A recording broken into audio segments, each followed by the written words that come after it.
நலம் காக்கும் ஸ்டாலின், உங்கள் குடும்பத்தின் நலன் அரசின் பொறுப்பு. கோழி படம் வெற்றியடைய மதுரை ரஜினி ரசிகர்கள் மண் சோறு சாப்பிட்டு நேர்த்தி கடன் செலுத்தியுள்ளனர். கூடுதல் விவரங்களோடு இணைகிறார் நமது செய்தியாளர் சத்யகுமார். வணக்கம் சத்யகுமார், இது தொடர்பான முழு விவரங்கள். வணக்கம்.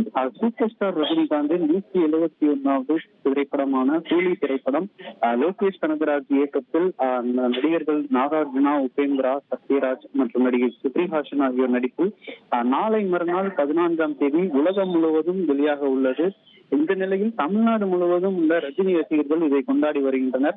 அந்த வகையில் இந்த கூலி திரைப்படம் வெற்றியடைவதற்காக மதுரை திருப்பரங்குன்றம் தெய்வலோந்தம்மன் கோவிலில் ரஜினி ரசிகர்கள் மண்சோறு சாப்பிட்டு கோவிலை சுற்றி அங்கப்பிரதட்சணம் செய்தும் நேர்த்திக்கடனை செய்தனர். மதுரையில் பார்த்தோமேயானால் அவரது ரசிகர்களான பாலசம்பராஜ், கோல்டன் சரவணன், அழகர் உள்ளிட்டோர் ஆண்டுதோறும் இந்த ரஜினிகாந்தின் படங்கள் எப்போதெல்லாம் வெளியாகிறதோ அப்போதெல்லாம் இந்த கோவிலில் மண்சோறு சாப்பிட்டு தீச்சட்டி எடுத்து இது போன்ற வித்தியாசமான இதை வைத்து தங்கள் நேர்த்திக்கடனை செலுத்தி வருகின்றனர்.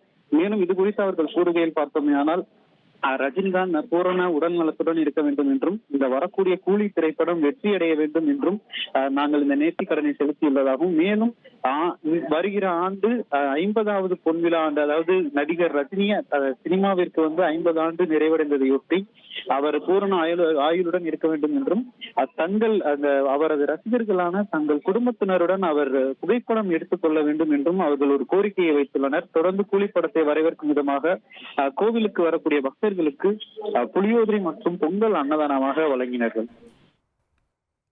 உங்கள் விவரங்களுக்கு நன்றி சத்யகுமார். நலம் காக்கும் ஸ்டாலின், உங்கள் குடும்பத்தின் நலன் அரசின் பொறுப்பு.